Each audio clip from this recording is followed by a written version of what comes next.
వరంగల్ శ్రీనివాసు తెలంగాణ ఉద్యమంలో కనబడి మళ్ళీ దాని తర్వాత కనుమరుగైపోయారు అని నేను అంటే మీరు ఏమంటారు దానికి?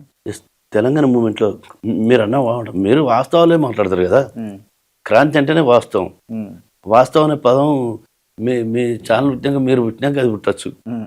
వాస్తవంగా అప్పుడు నిజంగా ఉడితొక్కటి చస్తే రెండు చాలు ఇవాళ ఇంట్లో రేపు మట్లే రామారావు అని రాజ్యం వచ్చినవారా అని చెప్పి అట్లాంటి పాటలు రాసి పొడిసేటి పొద్దులు ఎలమంద పోరు దారంట పోతుండే ఎలమంద మన మీడియా రాసిరా నేను ఇష్టపడలే. ఒక్కో పాటకు ఒక్కొక్క చరిత్ర ఉంది. అది ఎట్లా పుట్టింది ఆ పాట అని.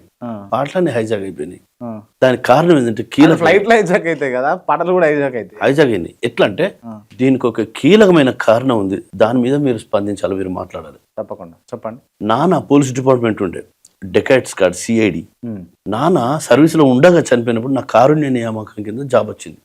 నేను అప్పటికే జననాట్య మండలి పాటలు ముమ్మరంగా పాటండి. పక్కింటి వాళ్ళు నీకు ఇంట్లోనే ఉన్న నక్సలైట్ ఓ పోలీసు అంటే మా నాయన 2 అట్లా సైకిల్ తువ్వాల కట్టి నా మెడకేసి చేతులకి క్రికెట్ రోకలు పడుతుని కుట్టిండు. నిజమా? విప్లవ దైవసాక్షి అంటే ఆ పాటలు వాడొద్దని శాంతినగర్ లో గడ్డం రాజు ఇంట్లో కిరాయికి ఉన్నప్పుడు ఆ పాటలు వాడొద్దని బాగా కొట్టిండు. ఆ తర్వాత నాన్న నౌకరు నాకు వచ్చింది కాబట్టి ప్రభుత్వ ఉద్యోగి ఎప్పుడు గవర్నమెంట్ కు యాంటీగా చేయదు పనులు. నేను అట్టుకు అలాయించి అవే పనులు చేస్తాను. నాకు అవి తప్ప రావు. నైజం అది, ఒరిజినల్ నైజం అది. కాబట్టి అప్పుడు తెలంగాణ మూమెంట్, తెలంగాణ ఫైటర్, తెలంగాణ యోధుడు కేసీఆర్ గారు ఉన్నారు కాబట్టి ఖచ్చితంగా తెలంగాణ రావాలి అని చెప్తా. ఆయన మాటల్లోని సారాంశం కేసీఆర్ అంటే తెలంగాణ ఉద్యమంలో మాత్రం వాస్తవానికి యోధుడే. ఎందుకంటే ఆయన ఒక పిలుపునిస్తే లక్షలాది మంది తరలిచ్చింది. నకలగుట్ట దగ్గర 40 లక్షల మందితోని సభ, చాలా పెద్ద సభ. ఎందుకంటే నేను పిలిస్తే రారు కదా అంతమంది. అంతే వాస్తవం. అట్లా తరలించుడు, ఒక స్పిరిట్ రగిలించుడు.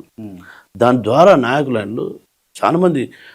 అప్పుడు ఇంటికి కనీసం 2-3 గాయకులు తయారైనలు, సింగర్స్, ఉద్యమకారులు. ఉద్యమం పాట కనీసం డప్పు కొట్టేటోడు, డాన్స్ చేసేటోడు, గోసుగొంగడు కట్టేటోడు, కోరస్ పాడేటోడు, అందరూ ఉద్యమంలో మిళితం అయిపోయారు. అట్లా మేము కూడా నీ అమ్మాయి నౌకరు ఉంటే ఒకటి పోతే ఒకటి అని చెప్పి చేయడం. దాన్ని కోపంగా నౌకరి కాపాడుకోవడం కోసం మాత్రం నా పాటలకు పేర్లు వేసుకోలేదు. మీరు ఇది దైవసాక్షిగా నేను చెప్తున్నమాట. నేను రాసిన యాంటీ గవర్నమెంట్ పాటలు చాలా ఊసిపోయినాయి. ఇంటికి రోమ అనుకు ఒక పాట రాసిన, రోమ అనుకు ఒక పాట. రాజుగా పాట వాళ్ళు రాశారు. ఎస్, వరంగల్ శ్రీనివాస్ రాశాడు. అదొక సందర్భం. ఏంటిదంటే ఈ సందర్భంగా చెప్పాలి. అంటే కేవలం మీకు ఉద్యోగం ఉన్నది అన్న కారణంగా మీరు ఎక్కడ కూడా క్రెడిట్స్ తీసుకోలే. రాజుగా దానికి ఒక సందర్భం ఉన్నది. ఆర్ నారాయణమూర్తి గారు అసెంబ్లీ రౌడీ సినిమా తీస్తున్నారు. అప్పుడు ఏమైందంటే గూడాంజన్నకు పేమెంట్ ఇచ్చిండు. గూడాంజన్న మద్రాసుకు రాలేని పరిస్థితి. అప్పుడు ఏం చేసిండంటే పాట రాసి పంపించిండు. అదేంటంటే తుంపర్ల వానబడుతుంది, వరద పోతుంది, వరదల బాడి బర్రెపోతుంది, ముర్రువాలకై దుడ్డబోతుంది, దుడ్డను మర్రెయ్యవో బర్రెను మర్రెయ్యవో ఓ ఎర్ర మల్లయ్య ఇర్రే యాని బర్రెను మర్రెయ్యవో. ఈ పాట పంపించిండు. అయితే పాట ఎవరు రాసిందనే విషయం మాకు తెలియదు. వాస్తవానికి ఆ పాట గూడంజన కూడా రాలే. తుంపర్ల పడుతుంది. సైదాపూర్ సంబంధించిన మురళీ మదన్ నాకు పరిచయం ఉన్న ఒక వ్యక్తి రాసిండని తెలిసింది నాకు. కానీ ఆ సిట్టింగ్ లో నాకు తెలియలే ఈయన రాసిండని. కానీ గూడంజన రాయలేదని మాత్రం తెలుసు. ఇంకోటి తుంపర్ల వానబడుతుంది, వరద పోతుంది, మీ 6 గుర్రాలు మా 6 గుర్రాలు 12 గుర్రాల బగ్గిపోతుంది, బగ్గిల మేనత్త బిడ్డ పోతుంది. సేమ్ ట్యూన్ అయింది. కాబట్టి అన్న ఇది మీ 6 గుర్రాలు లాగా ఉన్నాయంటే అప్పుడు నారాయణమూర్తి అన్న, తమ్ముడు నాకు ఇది అంజయ్య గారు ఇచ్చారు, నాకు ఫోక్ కావాలి మంచిదంటే అప్పుడు నేను ఫోక్స్ అంటే విలేజ్ ఫోక్స్ పల్లె జానపదాల దగ్గర బాగా కలెక్ట్ చేస్తుంది. నేను స్టార్ట్ చేసింది రాజుగవర రైలపురం రాజుగవరి కైలుకోడి రాజుగవరి కరీంనగర్ రాజుగా తెలంగాణ రాజుగారు చోల్ ఉడితొక్కడి చస్త 2 రాజుగా బరిగిసి బరిసి అందుకోర రాజుగవరు. ఇది వర్జన్ పాట. దీనికి గజ్జలు 2 గజ్జలు. మా ఊరికి కెనాల్ కాలువ వేయడానికి పాలమూరు లేబర్ వచ్చారు. ఆమె చిట్టమ్మ. ఇప్పుడు ఆ తల్లి ఎక్కడున్నదో ఎట్లున్నదో, వాళ్ళ ఇంటి పేరు గుద్దటోళ్ళు, ఆమె పేరు చిట్టమ్మ. ఊళ్ళో కాముడు ఆడతాను. మా ఊరు తక్కలపాడులో ప్రభాకర్ రెడ్డి గారి భూమిలో వాళ్ళు డేరాలు వేసుకుని టెంట్లు వేసుకుని ఉన్నారు లేబర్ అంతా. ఈమె కాముడు ఆడడానికి వచ్చింది. వాళ్ళు పాడతాను. పాట అంటే ఒక పక్క కోసుకుంటుంది కదా. నేను 200 ఇచ్చిన. నాయన పేరు చెప్పు, నాయన పేరు అన్నారు. నరసయ్య అన్న.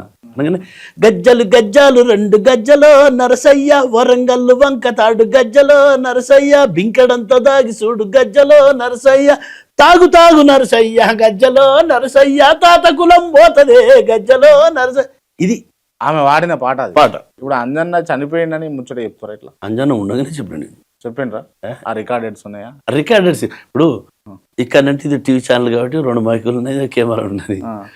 గుంపుగా కూర్చొని మాట్లాడుకున్నప్పుడు బారాసినావు తమ్మి, బారాసినావు అని కూడా అన్నాడు అంజన్న. Right, okay, continue. అప్పటి పాటలు అద్భుతంగా. తెలంగాణ ఉద్యమం ఉన్నది మాంబెట్టి, నాయకులు ఉన్నారు. ముఖ్యంగా కేసీఆర్ ఉన్నాడు.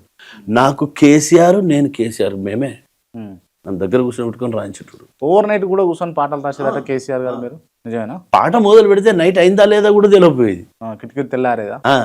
2:30-3 గంటల వరకు కూడా ఉండేది. అప్పుడు ఖబర్దారు ఖబర్దారు కాంగిరేసు బిడ్డ, ఇది తెలంగాణ సర్దారులు పుట్టినట్టి గడ్డ, ఇది పోరాడే యోధులున్న కరీంనగర్ గడ్డ అని జీవన్ రెడ్డి గారి మీద ఎలక్షన్స్ అప్పుడు ఈ పాట రాయడం జరిగింది. అప్పుడు చాలా ఓవర్ నైట్స్ కూర్చున్నాం రాసుకుంటా. అయితే అప్పుడు ప్రభుత్వ ఉద్యోగిని కాబట్టి నాకు పేరు వేసుకోలేదు. ఏ పాటకు పేరు వేసుకోలేదు. అది నష్టం అయిపోయింది. ఇప్పుడు డిస్టర్బెన్స్ అయితే అని చెప్పి నౌకరి ఇబ్బంది అయితే, నౌకరి తీస్తారేమో, సంపారెత్తారేమో, వాళ్ళంతా జలడైది వచ్చింది భయంతో ఏ పాటకు కూడా ఎసటి పాటలు అసలు